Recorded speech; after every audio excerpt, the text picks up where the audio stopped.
Reka twongere tuguhe ikaze kandi tukwifuriza ibihe byiza gukurikirana Rwagakoco Live TV ndetse na Satya TV official. Muri aka kanya katunyarukire muri Leta Zunze Ubumwe za Amerika, aho Donald Trump yahisemo uzamubera vice president natsinda amatora ya 2024. Ni inkuru yanditswe ku itariki 16 z'ukwa karindwi 2024 saa 2:27 hamwe na Denis Insengiyumva. Mu mwaka wa 2016 ubwo Donald Trump yatoranyaga guverineri wa Indiana Mike Pence nk'uzamubera vice president, bagombaga kwiyamamazanya byafatwaga nk'igikorwa cyo kureshya abakristo bivuga butumwa abatora bakabaye baririnze gushyigikira Trump. Wahoze ari umudemokrati washakanye inshuro eshatu, kuri inshuro yahisemo JD Vance, kandi nk'uko yahisemo mbere gutoranya umusenateri wa Ohio bitanga ishusho ku ngamba zo kwiyamamaza nk'uwahoze ari perezida ndetse n'uburyo yayobora aramutse asubiye muri White House.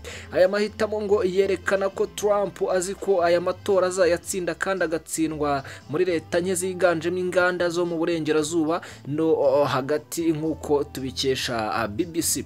Vance ukomoka muri Ohio rero yamenwe n'abantu benshi nyuma yo gusohora igitabo cye cyiza cyane cyitwa Hillbilly Elegy, kivuga ku burere bwe ndetse n'uburyo bwagize ingaruka ku kuntu yabonaga politike n'isi.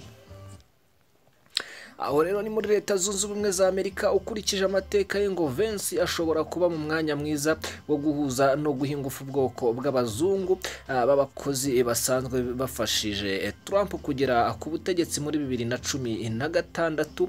Yigira avuga ko Kenya n'u Rwanda byasabwe gukora iperereza ku kubura kwa Gasana, naho Nduhungirehe yakwenye Muyaya wanenze uko amatora yagenze hano mu Rwanda.